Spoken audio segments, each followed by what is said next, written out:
शहर में एक मूची रहा करता था। मकान के ऊपर वाले हिस्से में उसकी रिहाइश थी, जबकि निचले हिस्से में उसने अपनी दुकान कायम कर रखी थी।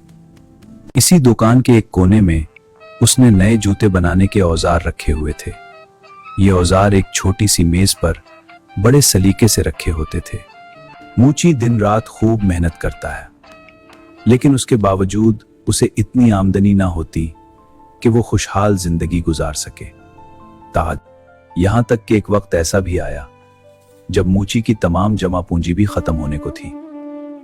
अब मूची बहुत परेशान हुआ और सोचने लगा, इस मर्तबा बिल अदा करने के बाद तो उसके पास नए जूते बनाने के लिए भी रकम नहीं बचेगी। मूची का दिल काम से उचाट हो गया।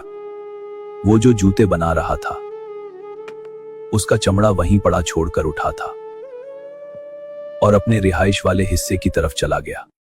दूसरे रोज सुबह मूची नाश्ता से फारिग होकर अपनी दुकान में पहुंचा तो वो बहुत हैरान हुआ, क्योंकि कल जो चमड़ा उसने जूतों के लिए काट कर छोड़ा था उसके जूते तैयार थे और ये जूते इतने खूबसूरत थे कि मूची ने कभी इतने उम्दा जूते ना बनाए थे। मूची ने जोर जोर से अपनी बीवी को आवाजें देनी शुरू कर दी। बीवी ओ, देखो यहाँ, ये जूते दिखाई को यहाँ। आवाजें सुनकर उसकी बीवी दुकान में दाखिल हुई तो मूची ने पूछा, क्या ये इतने खूबसूरत जूते तुमने बनाए हैं? मूची की बीवी ने कहा, नहीं, मैं ऐसे अच्छे जूते कैसे बना सकती हूँ? मैंने तो पहले कभी जूते बनाए ही नहीं।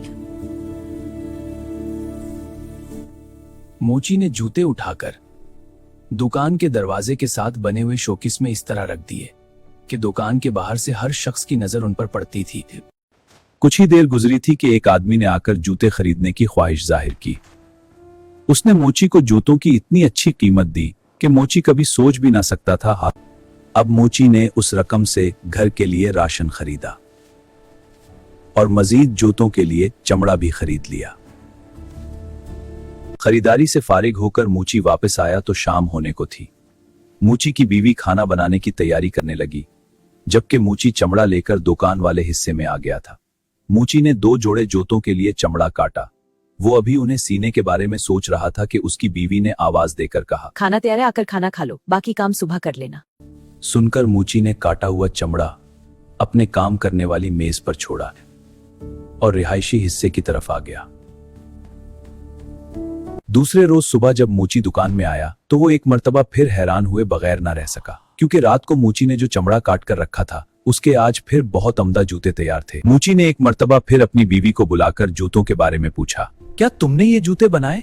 लेकिन उसने इस मर्तबा भी अपनी लाइल्मी का इजहार किया। नहीं, मुझे कुछ नहीं पता। मूची ने जूते उठाकर शोकेस में रख दिए। थोड़ी देर बाद जूते बुक गए। अब तो ये रोजाना का मामूल बन गया कि मूची चमड़ा काटकर दुकान में रखता है और सुबह उसे जूते तैयार मिलते हैं। और दिलचस्प बात यह है कि अपनी खूबसूरती की वजह से कुछ ही देर बाद ये जूते फरोख्त हो जाते हैं। मूची और उसकी बीवी अब काफी खुशहाल जिंदगी गुजार रहे थे। एक दिन मूची की बीवी ने कहा, मालूम तो करना चाहिए कि रात को कौन हमारे लिए जूते बनाकर जाता है। आज रात को हम दुकान की निगरानी करेंगे और देखेंगे कि कौन ऐसा मेहरबान है जो रोजाना हमारे लिए काम करता है। मूची और उसकी बीवी शाम होते ही कटा हुआ चमड़ा काम करने वाली मेज पर छोड़कर दुकान में रखी एक बड़ी सी अलमारी के अंदर छुपकर बैठ गए और थोड़ा सा दरवाजा खोलकर दुकान में झांकने लगे। आधी रात के वक्त आतिशदान की चमनी में कुछ आवाजें आती महसूस हुई।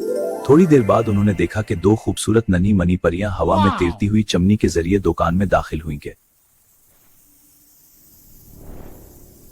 और काम करने वाली मेज के पास रखे स्टूल पर बैठकर उन्होंने जूते सीने का काम शुरू कर दिया। सुबह होने से कुछ देर कबल जूते के दोनों जोड़े तैयार हो चुके थे। खूबसूरत जूते मेज पर उसी तरह छोड़कर दोनों नन्ही परियां हवा में उड़ती हुई वापस चली गईं। मूची ने अपनी बीवी से कहा, बहुत दिनों से ये नन्ही परियां हमें अच्छे अच्छे जूते बनाकर दे रही हैं। मेरा ख्याल है हम भी उन्हें कोई तोहफा देने। मूची की बीवी बोली, दोनों परियां नंगे पांव थीं और उनके कपड़े भी आम से थे। शायद उन्हें इन कपड़ों में सर्दी लगती हो। क्यों ना मैं इन दोनों के लिए कपड़े बना दूं के। मूची ने भी बीवी की हाँ में हाँ मिलाई। इसी दिन मूची की बीवी ने दोनों परियों के लिए बेहतरीन गर्म जैकेटें तैयार की और साथ ही 2 जोड़े छोटे छोटे खूबसूरत जिराबों के जूते भी बनाए। अब वो दोनों परियां बहुत खुश थीं। खुशी से दोनों परियां झूमती रहीं और फिर हवा में तैरती हुई चमनी के रास्ते दुकान से बाहर निकल गईं। अब वो दोनों परियां बहुत खुश थीं।